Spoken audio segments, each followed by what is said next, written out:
เนาะมื้อนี้ก็คือเข้ามาหาทางเอื้อยเพิ่นเนาะก็จังไดก็คือเฮาก็อยากถามความจริงเลยเด้ออันนี้ก็ได้ยินข่าวแว่วๆพี่น้องเอ้ยจะจริงหรือบ่จริงก็ให้ทางเอื้อยเพิ่นตอบเนาะเพิ่นว่าเนาะทางเอื้อยนี่มีแล้วบัดนี้นะทางเจ้านี่กับเอื้อยจิตบ่ได้แม่นญาติเดียวกันบ่เจ้าก็บ่ได้มีผู้ใดที่ว่าผิดเผือนอีหยังกับเจ้าบ่หรือว่ามีเคอีหยังกันบ่นี่เฮากะเนาะกะพังแน่บ่พังแน่เนาะมันก็ขึ้นอยู่กับว่าหลายคู่หลายคนมันก็คิดมุมมองบ่คือกันพี่น้องเอ้ยบางทีอาจสิได้ยินข่าวนี่นั่นก็อาจสิ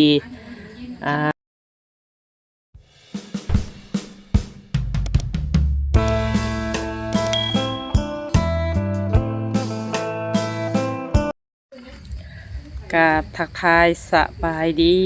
พ่อแม่พี่น้องFCปาดุงบ้านสุขคนเด้อเนาะขอยินดีต้อนรับเข้าสู่ส่องสนวนบ้านป่าคือเก่าคือเดิมให้พี่น้องเอ้ยวันนี้ก็ทางสนวนก็เบียนมาหาทางพี่ละทางเอื้อยเดืองเพิ่นเนาะพี่น้องเนาะทางสนวนก็คือว่าแหละก็ข้างก่อนก็มีการช่วยเหลือเข้ามาเบื้องต้นเนาะปิดของกินของยูเนาะพี่น้องเนาะก็รุ่นที่สองนี้ก็ทางสนองก็ปิดของกินของยูข้าวน้ำซัมปาเนาะพี่น้องเนาะก็ปิดทั้งอายใจดีอยู่พุ่นละต่างประเทศเพิ่นก็ได้เนาะมีน้ำมันน้ำใจสองเถื่อเนาะที่เพิ่นก็ช่วยเดือทางครอบครัวอีเดืองเข้ามาพี่น้องเอ้ยโดยแต่ยังบ่มีข่าวดีใดๆเนาะพี่น้องเนาะจังใดก็พาพี่น้องเนาะรอรุ่นแล้วก็รอติดตามไปเรื่อยๆเด้อเนาะพี่น้องเนาะโดยจังใดเข้าไปหาทั้งเอื้อยเพิ่นเนาะพี่น้องเนาะถามข่าวเพิ่นโดย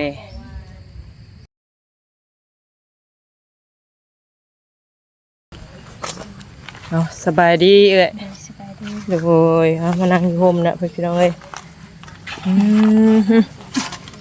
ไปสิบ่ได้เฮ็ดเวียกเฮ็ดงานเนาะมื้อนี้เนาะเป็นดอกคายหมักถั่วบ่ขายเบิดแล้วยังหมักถั่ว9 มัด10 มัดแต่เช้าพุ่นบ่เบิดแล้วบ่เดี๋ยวว่ายังหมักถั่ว10ยังหลายอีหลียัง10 มัดเอามาติใส่ถั่วไปหับน้ำเขามาไปขายรอบนึงแล้ว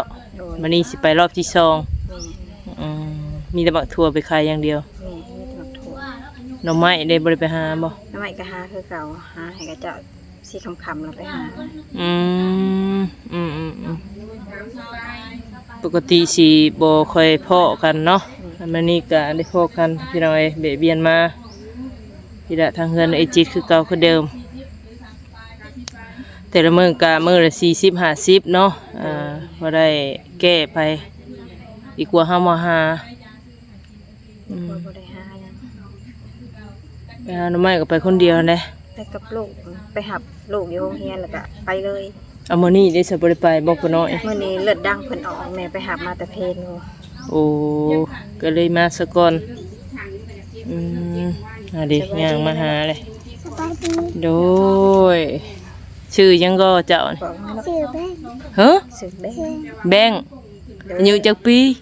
6 ปีไปเฮ้ยเขินเนาะมื้อนี้ก็คือเข้ามาหาทางเอื้อยเพิ่นเนาะก็จังไดก็คือเฮาก็อยากถามความจริงเลยเด้ออันนี้ก็ได้ยินข่าวแว่วๆพี่น้องเอ้ยจะจริงหรือบ่จริงก็ให้ทางเอื้อยเพิ่นตอบเนาะเพิ่นว่าเนาะทางเอื้อยนี่มีผัวอยู่แม่นบ่บ่มีได้บ่จริงๆเลยโอ้แล้วบัดนี้นะทางเจ้านี่กับเอื้อยจิตบ่ได้แม่นญาติเดียวกันบ่บ่แม่นเขาว่าเป็นรองกันว่ะแม่นบ่เอ้ยบ่แม่นเป็นฮู้จักกันซื่อจักขายน้ำไม้น้ำกันตะกี้จังได๋ซะเนาะบางคนก็ว่ามีผัวพี่น้องเอ้ยเนาะก็คือเอ้ยจิตเราก็บอกว่าคนฮู้จักกันค้าขายน้ำไม้น้ำกันตะกี้เนาะเคยทุกข์เคยยากน้ำกันพี่น้องเอ้ย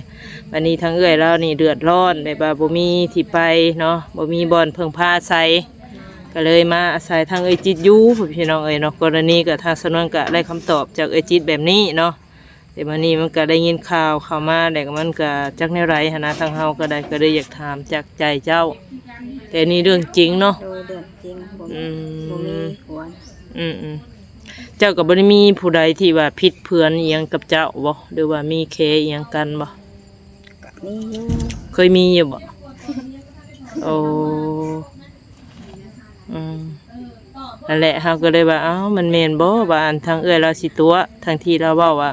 บ่มีผัวจังซี่นะ บ่ได้ตัวอันนี้เรื่องจริงบ่มี อืม เพราะว่าปะกันแต่ดนแล้ว แต่ว่าบ่แม่นเอ้ยน้องทางไอจิต บ่ อืมก็คืออันนี้เฮากะเนาะกะพังแน่บ่พังแน่เนาะมันก็ขึ้นอยู่กับว่าหลายคู่หลายคนมันก็คิดมุมมองบ่คือกันพี่น้องเอ้ยบางทีอาจสิได้ยินข่าวนี่นั่นก็อาจสิเสียได้ไปสีบ่ในทางที่มันบ่ดีบ่เนาะ บ่ถือบ่นั่นกัน อืมแต่อันนี่ความจริงหน่อย โดยความจริงบ่มีเพราะว่าได้ปะกันแต่ดนแล้ว ผู้ที่สองเนาะ โดย ผู้แรกก็บอกว่าแล้วมันไปหายเฮิงเลย ปะหันตั้งแต่ลูกได้3 เดือนได้ ผู้ยิงค่ะบ่ โดย โอ้ ในยังไว้มาอยู่กันโดนเติบโผนี่พอปานนี้ฮะ อืม มากับแบบเก่าอีก เป็นแบบเก่าอีก โอ้ยแบบป้าก็แล้วบัดนี้ มาขอคืนดีจริงๆบ่ บ่แบบว่าแบบว่าเพิ่นเอาพวกที่ช่องมากับแบบเก่าแบบกินหมากินกาวคือเก่าหั้นนะ อืม เป็นแบบกัน เว้านิสัยคือกัน แม่น อืมแต่ว่าอยู่คนละหม่องติ อยู่คนละหม่อง แต่ว่าพวกผู้ที่สองนี่ได้สักใกล้หรือไกล กับเพิ่นอยู่ใกล้ผู้ทางเมืองพีน แต่ว่าขาดกันแล้วอันนี้ก็ได้ ขาดกันแต่โดนแล้ว ใบย่างหาสีกเรียบร้อย โดย โอ้ใครเยอะสายันว่าเอ้ามาคืนดีกับผัวบ่ได้เด้เนาะ เอาหูนิสัยใจคอเลยบ่ได้เด้ตัวนี้ฮะตะลายได้เนาะได้เฮาก็ฮู้เลยถือว่าป้ากันนี่โดนเติบผู้ที่สองนี่ แม่น ได้ ได้หลายปีได้3 ปีปลายเลย โอ้ หมอนี่ได้3 ปี โอ้ป้าแต่อันลูกชาย3 ปี แม่ อืมทางเพิ่นก็เมื่อบ้านเพิ่นเลย โดยเพิ่นก็มาบ้านฉัน ถือว่าได้ผัวสองคนนี่บ่ได้พาสร้างพาสาเลยเนาะ กับบ่ได้พาเฮ็ดพาหยัง อืม แต่มาก็นั่งกินนอนกินมีแต่สมวันคอยเลี้ยงลูกผู้เดียว อืมอืมอืม หาเลี้ยงลูกผู้เดียวนั่นแหละ อืมถือว่าเจ้าเนี่ยหาดูเลี้ยงลูกเลี้ยงผัว แม่ ผัวน่ะมีแต่กินกับนอนตัวถือว่าชีวิตนี้กี่สิเอาอยู่ว่าผัวคิดว่า ถ้าเป็นแบบนี้หั้นนะ ก็อยากถอยได้เรื่องเลยฮะ อืม ถอยนะ ก็บ่แน่เนาะเถื่อว่าพบพ่อในคนที่ว่าเพิ่นดีพร้อมว่าซั่นซะ โดย ก็บ่แน่บ่นอนอันนี้ก็ได้ถ้าเป็นนิสัยคือเก่ามันก็บ่กล้าเอาเลยเนาะ แม่นเอามาก็ยันเป็นแบบเก่าคือผู้เก่า แต่เพิ่นบ่ได้ขายได้หยังมีแต่กินกับเสพจังซี่บ่ แม่นแต่กิน อืม บ่ได้ขาย อืมเพิ่นคือหาซื้อได้เนาะ มันหลายได้อยู่แถวบ้านน่ะหลาย โอ้หลายคนขายผู้เสพก็หลาย แม่นผู้เสพ ผู้เสพได้หลายกว่าผู้ขายเนาะอืมบัดไปหาเงินหาคำซื้ออันเสพบัดได้เนาะหาหยังซะอันผัวแบบว่าไปหาจึงมีเงินไปซื้อยามาเสพมาหยัง ก็ไปหาหน่อหมอกหน่อไม้เก็บเล็กเก็บลาไปตะกี้ก็ได้ โอ้เดี๋ยวดอยเอา แม่นตะกี้เพิ่นก็เก็บเล็กเพิ่นมาเทดุเด็กเล็กนะ อืม ก็พอได้แล้วก็ไปซื้อแต่แนวบ่เป็นตานั่นแหละก็บ่ จับได้ ซื้อ ไรทันแบบนี้บ่อืมวันนี้อันบ่อนนานาเด็กบ่แม่นบ่อนเดียวกันกับเขาน้องอันนี้เพิ่นไปเก็บนี่บ่น้องโถไทยนี่ แม่นบอนเดียวหั่นแหละตะกี้ก็ไปเก็บเหมือนกันนะ โอ้ถือละหลายปีเติบซะเนาะโรงงานเด็กนี่เดี๋ยวนี้บ่อยากมีแล้ว เป็นอะไร เพิ่นบ่ได้สู่เทเลยเดี๋ยวนี้ฮะ อืมบ่มีเด็กเศษเนาะมันก็ยากคือว่าหั่นแหละ กับเล็กเพิ่นก็ขายบ่ดีเลยเดี๋ยวนี้ฮะ อืม บ่มีเล็กต้มแล้วก็บ่มีเล็กสีให้เฮามาเก็บอันนี้ อืมเป็นไรล่ะบักล่ะเอื้อยติดต่อมาอยู่บ่ เพิ่นก็โทรอยู่ โทรมาหาแม่แล้วเนาะ โดย โทรทางเบอร์หรือโทรทางเพจ โทรทางเบอร์เพิ่นก็ยังบ่ได้โทรศัพท์ใช้ อืมขอเพิ่นโทรหั่นแหละเนาะ เบิดเดือนพุ่นแหละคัน เดี๋ยวจะเอาหน่วยโทรศัพท์หน่วยเก่าให้เพิ่นใช้ บ่ได้ติดต่อ บ่ได้ มา ติดต่อหาแม่ อืม ไปไกลดีเนาะไปเวียงพวกพี่น้องเอ้ยทางเพิ่นว่าโอ้ยว่าคืออันปล่อยให้ลูกไปว่าลูกยังน้อยอยู่ก็คือว่าได้จำเป็น จำเป็น ก็ยังดีว่าลูกเจ้าตั้งใจว่าอยากไปหาเงินหาคำเนาะ โดยแค่จะเพิ่นไป ผู้ลางคนเขาว่าโอ้ยอยากไปได้มันจะอยากดิ้นอยากยังไปทางนั้นได้เด็กน้อย23 ปี ต้นแม่กับน้อง ถือว่าล่วงฮีตได้ตีลูกสาวเจ้านี่ล่วงฮีตได้บ่ เป็นได้ ประจำเดือนหานะเป็นน่ะบ่ เป็นแล้ว โอ้ เพิ่นเป็นไวได้เพิ่นเป็นแต่11 ปี คือว่าเป็นสาวแล้วเนาะเว้าซั่นซะก็ใครอยู่ไปนำคนฮู้จักถ้าคนบ่ฮู้จักเฮาก็บ่กล้าปล่อยไป14 15ย่านเด้ คนฮู้จักก็แบบหักแพงกันหั่นแล้วไปหาล้างถ้วยล้างอันนั้นน้ำขาวหั่นแหละ คนบ่ฮู้จักเฮาก็บ่กล้าปล่อยเนาะ ไปนำคนบ่ฮู้จักเขาก็บ่กล้าปล่อยให้เพิ่นไป ก็อยาก เป็นเลยบักละเรียนหนังสือเป็นอยู่บ่ เพิ่นเป็นอยู่ หึเป็นอยู่บ่ตัวกอตัวงอเรียนให้เก่งเด้อ โดย เนาะป .1 เด้อเนาะ โดยปานนั้น 5-6 ปีแล้วเพิ่นหับดอกป .1 ถ้ามาน้อยกว่านี้แล้วเพิ่นมาหับป .1 ดิขี้ดื้อสอนยะ ติดกระดื้อ แต่ขี้ดื้อบ่เจ้านั่นหัวได้ขี้ดื้อได้นี่เอ้ยเนาะทำจังน้อยแล้วไปหาเลาะขายถ้วยอีกหับเขามาก่อนจังจ่ายเงินบ่ แม่นไปเอาน้ำเพิ่นมาก่อนแล้วก็เอาไปเลาะขายเบิ่นแล้วจังไปให้เพิ่น ก็ได้อีกที่กำไรมันก็ ก็ได้พอได้ซื้อขนมให้ลูกไปโรงเรียน ใครกลัวห้ามบ่หาเนาะ แม่น เอาบืนไปสู่ไปเฮ็ดอะไรซะนะใครกลัวนั่งนอนอยู่ถ้าหาได้บุได้บืนเนี่ยได้บ่ได้ก็อย่ามันเนาะ หน่อไม้ก็มันอยากห่วยแล้วหน่อไม้ยามนี่ก็ได้เริ่มจะเบิดแล้ว เราไม่ได้แล้วว่ะ หน่อไม้ไรหน่อไม้สังไพร อืม มีหน่อไม้หยังเพิ่นก็เอา อันนั้นไม่จังไผนี่แบบเกิดธรรมชาติบ่หรือบ่แนวใด ก็เป็นหัวเป็นสวนแต่ว่าเพิ่นบ่ได้อ้อมบ่ได้หยังหันนะ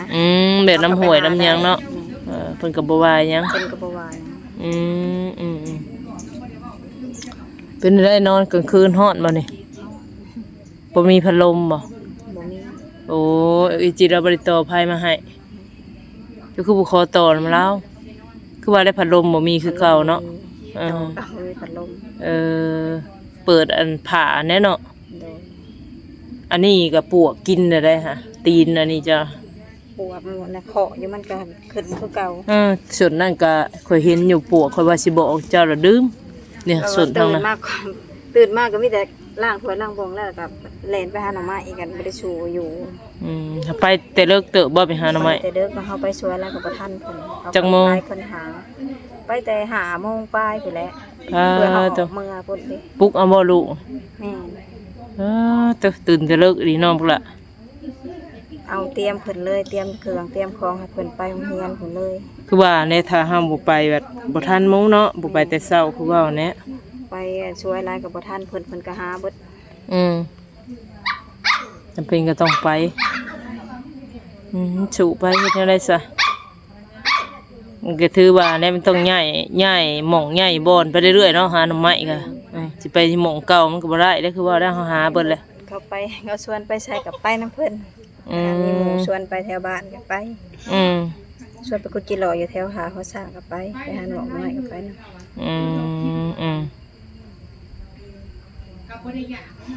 ก็ว่าได้ลูกได้ผัวก็พอได้แต่กินเลี้ยงท้องเลี้ยงไส้เนาะบ่พอสิได้เก็บได้เมียนบ่พอสิได้ซื้อนี่ซื้อหั่นพี่น้องเอ้ยพออันได้สร้างได้สานํกันใครอยู่มีดินมีดอนมีเฮือนมีสร้างก็ยังใครอยู่ได้เนาะเป็นรักว่าซั่นซะอันนี้ถือว่าบ่มีหยังเลยพี่น้องเอ้ยผิดพลาดกับเอ้ยกับน้องก็คือว่าแหละบ่มีหม้องอยู่โลดแต่ว่าคือว่าได้มันก็ยากในแนวนึงมันบ่มีดินก็ยากสมมุติบ่มีดินอยู่นี่สมมุติว่าเอ้าบ่มี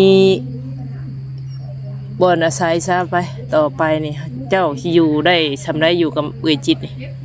ก็ยังบ่ฮู้จะสิอยู่นำเราได้ อยู่ฮอดไส อยู่ฮอดไสแล้วก็ได้ สมมุติเราอันบ่ให้อยู่เด้สิไปอยู่ไสเอาข่อยถามใจเจ้า บ่จักจักไปหาขออยู่น้ำไผเลยเอาก็บ่มีดินเป็นของตัวเองนี่ อืม คันเราบ่ให้อยู่ก็สิไปหาขออยู่นํเขาเรื่อยๆแหละคันมีผู้ให้อยู่ก็ อืมแต่ก็บ่ยังบ่ฮู้เนาะว่าเพิ่นมัน แต่ว่าผู้ที่ฮู้ใจหรือว่าเพิ่นเคยดีกับเฮาหั่นนะมีอยู่บ่หม่องที่ว่า ที่เฮาสิเพิ่งพาเพิ่นได้นะบ่มีแล้วมันบ่อืมคือว่าอันนี้มันก็พังไปเรื่อยๆเนาะแต่ว่าปวกนี่ขึ้นคักกะดีตุเจ้านี่พุ่นละเคยฮอดเทิงพุ่นได้ค่ะโหเทิง คนก็บ่ช่วยอยู่กลางเว้นก็ไปแล้วก็ได้แต่ แม่ มาน มืด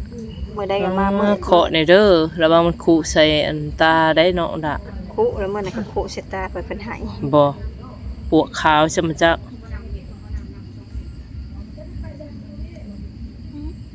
จิตได้สหายนี่สิแต่ละมื้ออยู่นํกัน ไป นี่ นำบางเทื่อเราก็ไปหาหน่อไม้นำกันกับเฮา เดี๋ยวก็ไปขายน้ำกันแมันบ่ขายอยู่ไสขายตลาด เราไปนั่งขายอยู่ตะวันนอกเลย อืมเอ้าไอซับบัด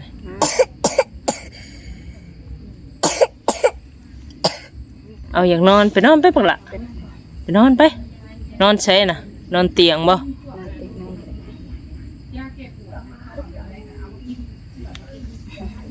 อืม บ่อยาก สายโท บ่อยาก น สบายเลือดดังออก เออเดือดบ่ดีเดือดหายโพดดูว่าเดือดก็โตบ่ ในครูโทรบอกเลือดออกเต็มเบิดมาเอาเด้อลูกมันกับแล่นไปเอาเพิ่นมา เออเคยเป็นลูกบ่ ออกเลือดอยู่เพิ่นมักตากแดดนี่ อืม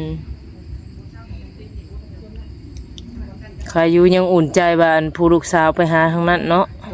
พอได้เหมือนมากค่ะงวดรถไปพี่น้องเอ้ย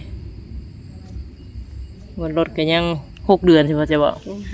ยังหา ยัง5 เดือนเนาะอืม หาเดือน อืมยังหลายล้านเติบเลยพี่น้องเอ้ย5 เดือนมันก็ตกอยู่6 หรือ 7 ล้านผมจะ7 ล้านปลายเนาะปลายใส่ปลายนี่ก็บนเสาไฟฟ้าได้เนาะมึงดินไอจิตนี่ก็ดินอันรักเสาไฟฟ้านี่อยู่ในดินเนาะพี่น้องเ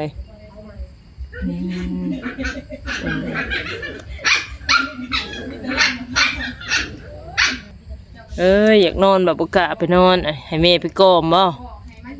อ้าวเนาะมื้อนี้ก็เข้าพระโอมาโลมด้วยว่ามาดินนำทางไอเดืองพ่อพี่น้องเอ้ยจังไรกับป้าเด้อบัดนี้เด้อโดยถ้ามีโอกาสมีข่าวดีก็เข้ามาใหม่เนาะพี่น้องเอ้ยสบายดีโดยน้องพี่น้องเอ้ยเข้ามาอบรมเด้อมาถ่ายมาทานเอ้ยเพิ่นเนาะแต่ก็คือว่าแหละจังไรก็ฝากพี่น้องเด้อ FC วัดสุขคนอย่าลืมกดไลค์กดแชร์แล้วก็กดติดตามให้ทางสนวนเด้อพี่น้องเอ้ยเบิ่งคลิปทางสนวนแล้วก็อย่าข้ามโฆษณาเนาะสำหรับคลิปนี้ไปแล้วเนาะขอกล่าวคำว่าสบายดี